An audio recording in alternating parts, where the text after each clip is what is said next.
Hello பட்டூஸ், அஸ்ஸலாமு அலைக்கும். இது மேலக்காவியில் நடந்த ஒரு சின்ன கண்காட்சிங்க. சூப்பராக இருந்தது. இது கும்பகோணம் செட்மஹாலில் போடுற எக்ஸ்போக்கு முன்னாடியே இந்த வீடியோ நான் எடுத்துட்டேன். இப்போ தான் எல்லாம் அப்லோட் பண்ண முடிஞ்சிச்சு. இது என்ன நிறைய பேருக்கு தெரிஞ்சிருக்காது.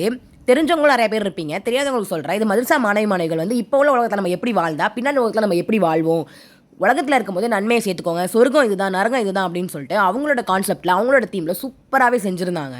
இவ்வளோ தான் என்னால் எக்ஸ்பிளைன் பண்ண முடிஞ்சிச்சு. ப்ரீஃபாக சொல்ல முடியாது. நான் மோஸ்ட்லி இந்த வீடியோ காட்டுறது எதுக்குன்னா, அவங்களோட அறிவுத்திறன் எப்படி இருக்குது, இப்போ உள்ள குழந்தைங்களோட அறிவுத்திறன் எப்படி இருக்குது அப்படிங்கிறத நான் சொல்கிறேன். நல்லா இருந்தது. அங்கே பார்க்குற எல்லாருமே வந்து சூப்பராகவே செஞ்சுருந்தாங்க. பிரமிப்பாக இருந்தது பார்க்க எப்படி சின்ன சின்ன பொருள் வச்சு எப்படி செஞ்சாங்கன்னு தெரியல. நானும் சின்ன பிள்ளையாக இருக்கும்போது எந்த எக்ஸ்போக்கும் போனது இல்லை. அப்படியே எங்கள் அம்மா அழைச்சிட்டு போனோன்னா எங்கள் அம்மா தலையில் கொட்டி அடித்து, நீ தான் இருக்கே பிள்ளைங்களை பாரு எவ்வளோ சூப்பராக செஞ்சுருக்கு அப்படின்னு சொல்லுவாங்க. அப்படியே சரின்னு சொல்லி கலந்துக்கிட்டு போய் எங்கள் அம்மாட்ட சொன்னால் கூட அந்த பொருள் வாங்கணும் இந்த பொருள் வாங்கணும்னு சொல்லி என்ன அடிச்சு அவங்க டென்ஷனை ஏற்றி எனக்கு டென்ஷன் ஆகி ஐயே எப்பப்பா அப்படின்னு சொல்லிட்டு எப்பயுமே ஆடியன்ஸாக இருந்துட்டு பார்த்துட்டு கையை தட்டிட்டு நடை கட்டிடுவேன். இதை பார்க்கும்போது எனக்கு ஞாபகம் வந்துச்சு. எங்கள் எச்சம் சொல்லுவாங்க 10ஓட 11 அத்தோட நீனும் ஒன்றா இருக்காது அப்படின்னு சொல்லுவாங்க. அது இப்போ யோசிக்கிறேன், அது மாதிரி இல்லாமல் இருந்திருக்கலாமா, யூனிக்காக இருந்திருக்கலாமா அப்படின்னு சொல்லிட்டு. நான் எப்பயுமே சொல்கிறதா, எந்த பொருட்காட்சி கண்காட்சி எக்ஸ்போ எதுவாக இருந்தாலும் குழந்தைய மறக்காமல் தயவு செஞ்சு கூட்டு போயிருங்க. சூப்பராகவே இருக்கும். நம்மளை விட அதிகமாக தெரிஞ்சுக்க வேண்டிய அவங்க தான். ஸோ மறக்காமல் கூட்டு போயிருங்க. நல்லா இருந்தது, பார்க்க சூப்பராகவே இருந்ததுங்க. இது கொகைன்னு சொல்லிட்டு காட்டினாங்க. உண்மையாகவே கொகை இப்படிலாம் செய்ய முடியுமா அப்படிங்கிற மாதிரி இருந்தது. இது மாதிரிலாம் ஜாமான் என் வீட்டில் இருந்துச்சுன்னா குட்டி குட்டி ஷோகேஸில் வச்சு தினமும் அழகு பார்த்துட்டே இருப்பேன். பார்க்கவே சூப்பராக இருந்ததுங்க. நல்லா இருந்தது.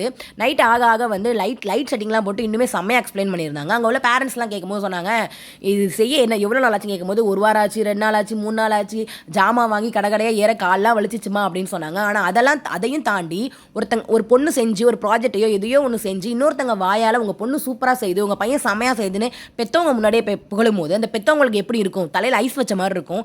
அது மாதிரி தான் அங்கே உள்ள பேரண்ட்ஸ்க்கு எல்லாத்துக்குமே இருந்தது. நம்ம எத்தனை வாட்டி கேட்டாலுமே பிள்ளைங்க சலிக்காமல் மறக்காமல் திரும்ப நம்மளுக்கு ரிப்பீட் பண்ணிகிட்டே இருந்தாங்க. இது கண்ணாடி மாளிகை எனக்கு ரொம்ப பிடிச்சிருந்தது. நல்லா இருந்தது. பொண்ணுங்க மட்டும் இல்லை, பசங்களும் சூப்பராக செஞ்சுருந்தாங்க. நல்லா இருந்தது பார்க்க. என் பொண்ணையும் நான் கூட்டு போயிருந்தேன். அது இது நோண்டிகிட்டே இருந்தா என்ன எப்போ பார்த்தாலும் அழுதுகிட்டு தூக்குன்னு சொல்லிட்டே இருப்பா. அது மட்டும் தான் கொஞ்சம் கஷ்டமாக இருக்கும். இது வந்து பாலஸ்தீனத்தோட இது போட்டிருந்தாங்க. பார்க்கவே கொஞ்சம் கவலையாக இருந்தது. நம்ம எவ்வளோ வேஸ்ட் பண்ணுறோம்.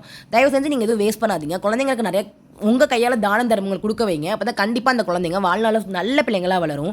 பார்க்கவே நல்லா இருந்தது எக்ஸ்போ. மேலக்காவில யாராவது மறக்காமல் பார்த்தீங்கன்னா இந்த வீடியோ மறக்காம கீழே கமெண்ட் பாக்ஸை தட்டி விட்டுட்டு போங்க. நானும் வந்தேன் அப்படின்னு சொல்லிட்டு போயிருங்க. உங்களுக்கு இந்த வீடியோ புரிஞ்சிச்சுன்னா ரெட் ஹார்ட் கமெண்ட் பண்ணுங்கள், சப்ஸ்கிரைப் பண்ணிக்கோங்க. Ta-da!